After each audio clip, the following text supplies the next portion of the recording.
Hello and welcome to the Blue Shadow Podcast. My name is Joey, My name is Dan. and today we are bringing you Andor. At the time of release, this is gonna be one day prior to the release of Andor season two. So we wanted to take a second and kind of catch up on our hopes, dreams, thoughts on Andor season two. And before we dive into that, I want to mention if as you're gearing up for Andor season two, we just did a rewatch of season one where showed me the light and brought me to a point of enjoying Andor season one when I didn't necessarily at first. So thank you for that, Dan. You're welcome. Bring you to the light is a term. I tried to not say light side. Yeah. Anyway, Wasn't very much light anywhere in that show. not even a little. B2 emo is pretty much it. Um, with that, why don't you share some of your hopes for season two of Andor? Yeah. So this changed a lot, knowing that they went from 5 seasons to 2 seasons, from 5 seasons to four 3 episode arcs. Hmm. Um, I hope we get K2SO. I'm sure we're going to get Oh, we're gonna K2SO. get a K2SO. He's in the trailers and in the Lego set. Yeah. Well, So there you go. you never know. Call me Santa Claus. I just gave you I guess Easter Bunny this time of year. Oh yeah. Well, happy Easter by the time this is out. That's true. Um, see what else do I hope? I hope to see Luth. I hope Luthen's conclusion. Whatever it may be. I feel like we know what it's going to be. I just want to see how. I hope he ends on a more noble side. Yeah. I don't I think he will though. I don't want him to. I don't want his story. His and Saw's, Luthen and Saw Gerrera's stories seem to be very parallel. And Hmm.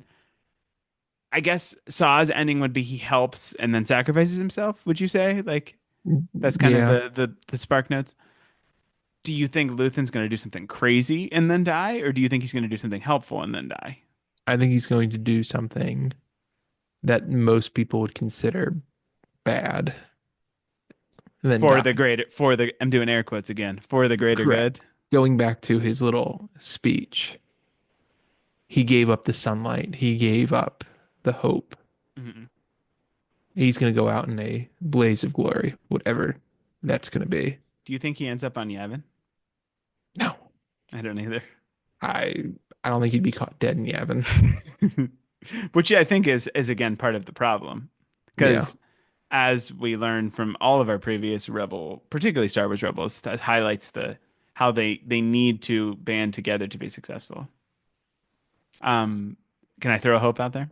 Oh yeah, by all means. In our rewatch episodes, I spent a lot of time talking about how Cassian is often doing from my perspective, the least interesting thing in his own story, or is off center of what's happening in his own show.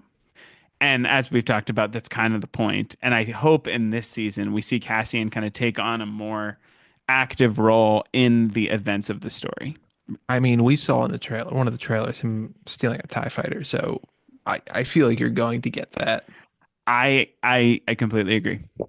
I think this season has the ingredients to be a little more Joey friendly, Yeah. which is good stuff for me. Can I throw another out there? Yes. Open floor. More Mothma, which we know we're getting, but I want to we know in Rebels that the Gorman massacre happens. That causes her to resign from the Senate, and then the Ghost crew has to pick her up and then take her to Yavin. I want to butt up against that. We don't have You to. want I want to see the Ghost crew. I would love Freddie Prinze Jr. maybe playing Kana. I don't know who's to say, but we know they have Zeb. it's true and it looks darn good. But I don't need to necessarily see the Ghost or the Ghost crew. But I would love for that to kind of butt up against it. You know what I mean? Yes. Like having a more satisfying story for Mothma. Like, it does Perrin go with her? I feel like he would. I feel like while they're I don't know. I feel like they weren't best of friends, but I think there was like a I don't want to say a deep-rooted love, but I think they Like, and were appreciate companions. yes. And Leda, like Like, are they like his parents sitting on Yavin while Luke Skywalker's trying to blow up the Death Star? Like, I could see him like doing a crossword. uh-huh, he doesn't care. Probably on the toilet. Yeah. Sudoku. What else you got for hopes? This is kind of hope, kind of pipe dream, but I I think hope my Rebels was a hope slash pipe dream. I want to see the Emperor. I want to see Palpatine. I think we I could want see to him in the hear him, Senate. I think we could see him in the Senate. I think that would be the most likely place we'd see him. right? And it's again, we kind of talked about in our Andor season one rewatch that he was a very savvy politician, Hmm. and they talked about his political side. A lot, a lot, a lot. I I feel like we're gonna have to see it, especially knowing that we're gonna get Krennic. Hmm. There's a in the order of people we're going to see, I'd say we're more likely to see Palpatine than we are Vader, but I I think both are possibilities. I think Palpatine story wise makes more sense to be here. Yeah, I can see Vader dropping by the ISB though, It's true. just I sitting in on a meeting. I think.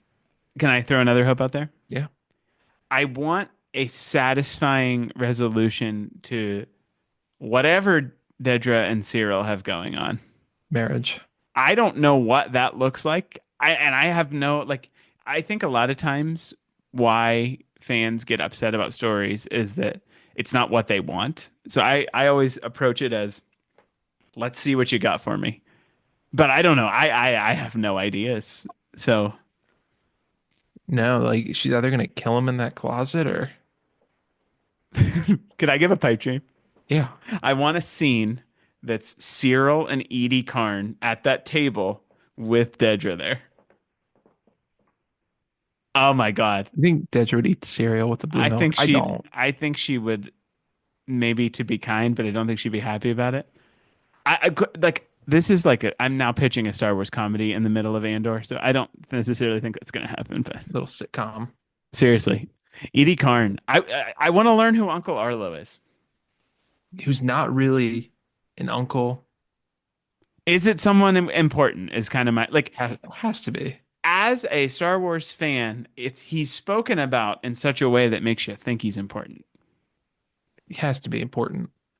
I mean, Cyril had a black stain on his record, and then he got a job working for the Empire on Coruscant.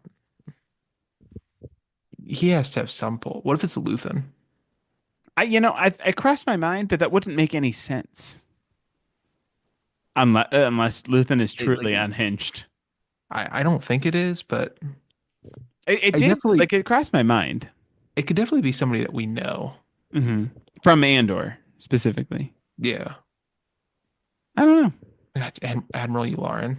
Oh my God, Arlo. Could it be like staring us in the face?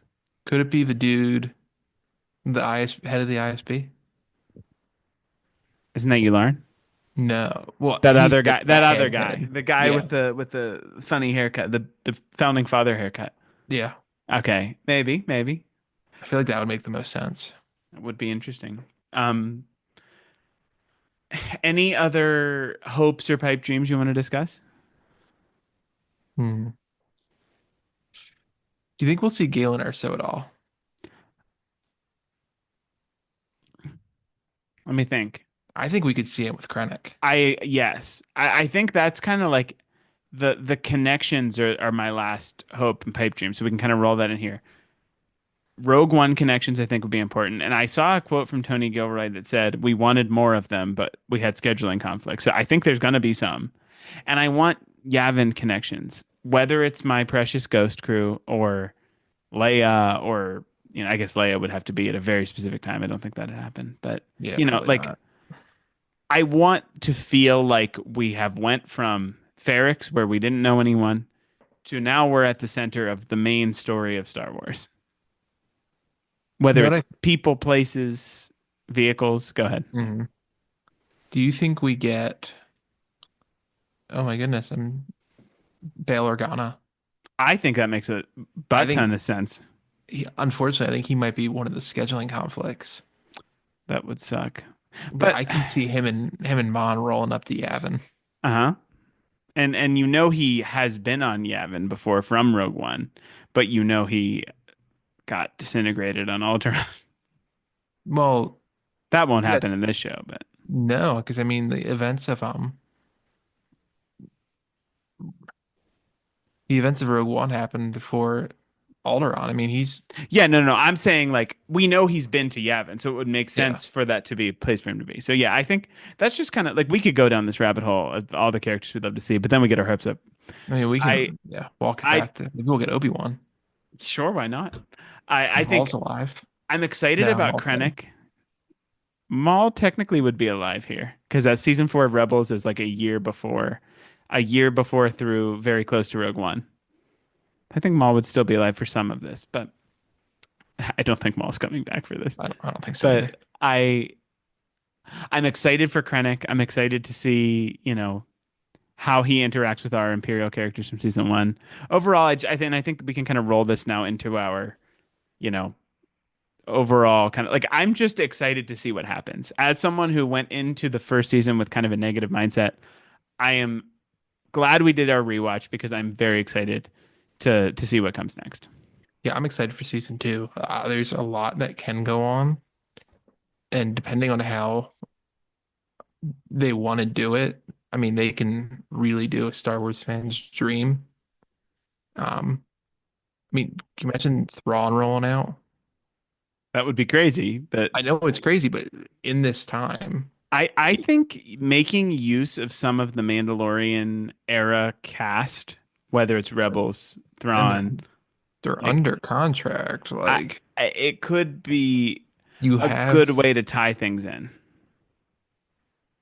yeah, I feel like you could do the Mickles. Am I saying like is the Mickelsons? Yeah, like Yeah, both of the brothers. that would be kind of weird, but why not? I mean, but they can do it in such a way where it would make sense. They can. If Galen's Krennic's number two, I mean, there's a little more complication to that relationship than number two, but yeah, they work together. fair enough. You're the Rogue One scholar here. Not a scholar at all. You're the doctor. Okay. Well, Doctor Star Wars, that's what we can call you that. Anything else to add on Andor before we dive into season 2? No. All right, for our coverage, I just kind of want to throw this out here before we wrap up. We are going to be most likely sticking to our 2 episode a week release schedule. The one that comes out on Monday or Tuesday is going to be a non-Andor episode, most likely. And then our Andor episodes will come out on Friday so that we have time to watch, digest, discuss our Andor season 2. We don't want to rush into it, give ourselves time to enjoy it. And so, again, Andor season 2 episodes, which will release on Thursday, 3 episodes at a time. Our review, discussion, whatever you want to call it, will come out on the Friday after. Sound good to you, Dan? Hmm. Good. We talked about It this does. previously. We I'm talked about this excited. previously, but I am excited too. I Just yeah, you're like agree to the plan. we did talk about that though. Maybe not in obscene detail, but anyway. Uh, We know. with that, we thank you so much for listening. If you have anything you want to see in the last few hours up to Andor season 2, let us know. We'd be happy to hear from you. But with that, thank Drop a you so much. prediction too. Yeah, prediction. When will we see Hera and Kanan? Um, with that, we thank you so much for listening. We hope you enjoyed. Please consider giving us a like, subscription, a comment, a review on YouTube or the podcast platform of your choice. Consider giving us a follow on Twitter or X at Blue Shadow Pod or on Instagram at Blue Shadow Podcast. And with that, we thank you once again, and we will see you next time for Andor Season 2. See you next time. Thank you. See you.